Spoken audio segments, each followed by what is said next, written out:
What's up, everybody? For those of you guys who do not know who I am, I'm Sydney Baker Green. I'm an international wedding photographer, content creator, and cinematographer based here in the great state of Michigan. Today, I want to share with you guys what I call my secret sauce on how I get brands to collaborate with me and pay me through Instagram without having a huge following. I'm talking only 120 followers. So you guys know the drill. Let's go ahead and roll my intro and we'll get right into the video. Said I won't be nothing, now they always say congratulations. Worked so hard, forgot how to vacation. They ain't never had it that. All right, you're back. Let's jump right into it. Number one, you need to know exactly who you're talking to, and more importantly, exactly who your ideal brand / company is talking to. This is basic marketing 101. You cannot attract someone to you unless you know who you are talking to. So with that in mind, it's important to create social media posts that specifically targets not only the people you are talking to, but something that if the ideal brand or company that you would love to work with came across your Instagram page. So this means that you need to curate a message with each social media post that not only targets who you are talking to, but also will shine in a favorable light to the ideal brands or companies that you would like to attract and work with. It's as simple as that. So can I give you an example of that? Well, here would be one. Let's say for a minute that you want to attract maybe DJI or Canon to your ideal brand list, and you wanted them to look at your social media post and be like, dang, Joe Blow over here has some really great content, let's work with him.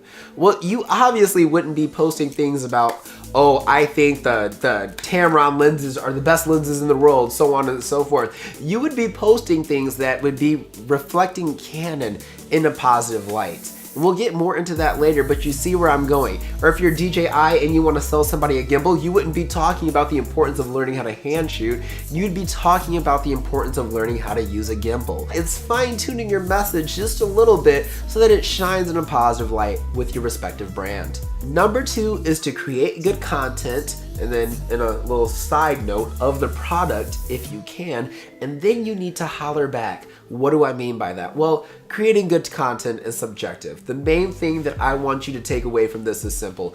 Pay attention to detail, especially if you are photographing someone's product. You want that to look good. Now, we oftentimes don't have the opportunity to get our hands on the product, but it's important to remember that a product isn't always a physical thing that you buy. If you're a travel blogger or a travel photographer, videographer, whatever it is, you want to make sure that you're posting that hotel's rooms in the best light possible and the amenities in the best light possible.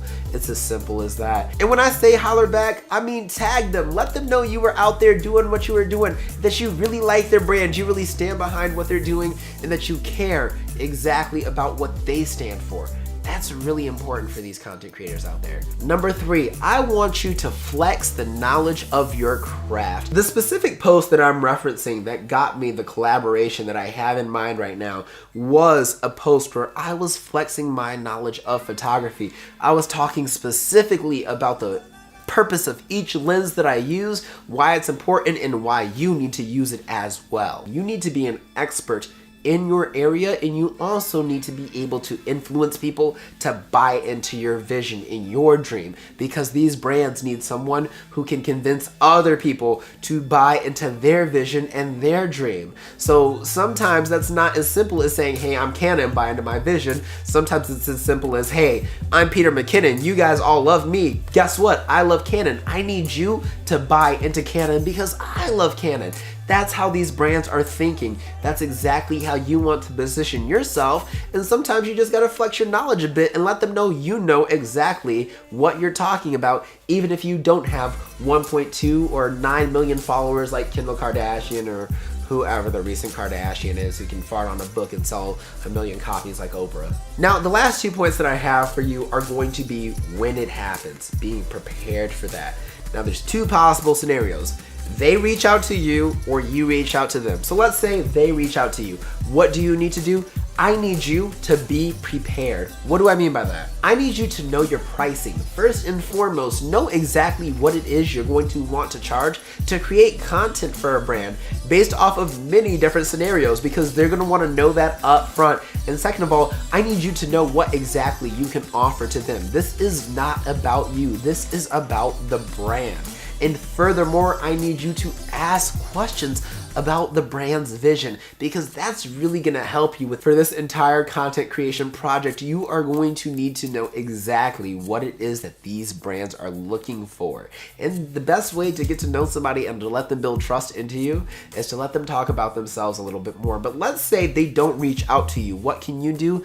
I need you to reach out. So what you have done at this point, you've already talked about what it is that you want to do. You've talked to your ideal client. You've positioned yourself in a favorable light. You've flexed your knowledge. If there's a brand that you really want to work with, and I'm not saying this is going to work for every brand, because getting into Canon isn't an easy job. There's a lot of photographers out there with great skill. You need to let them know you're all about them. Now, there's a way to do this without it being cheesy, without it coming off as desperate. You can say, hey, for example, my name is Sydney Baker Green. I love coffee. I'm a photographer, but I'm an ex-barista, and I absolutely love your product. I've been taking a few pictures of it on my social media, and I've noticed that on your social media account, you don't really have that many professional photos of your product. I would love to absolutely work with you and to work in collaboration and create a great social media content plan that you can implement. Now, that content plan doesn't actually have to be a actual, like, what am I gonna say, so-and-so, XYZ. It can simply be, I can take these photos for you because you need more professional photos of your latte art, of your extractions, of your baristas behind the scenes, of the customers that come in, of your storefront, so on and so forth. And you don't have to be a social media guru at this. You just need to know how to market your skills as a photographer. That's the best advice at this point in my little experiment that I can give you right now. There will be more videos on this, and if you want more videos on this and you really like what I have to say, I want you to go ahead and hit that subscribe button. Be sure to give this video a big thumbs up, share it with a friend who absolutely needs to hear it, and of course, follow me on my social media. The links are in the description down below. This is a tough fight. As a content creator, as a social media person, it's an uphill battle. But remember, every day, airplanes take off against the wind. Live, love, laugh, stay inspired, and as always, stay fabulous. My name is Sydney Baker Green. I'll see you guys on Wednesday. Peace out, folks.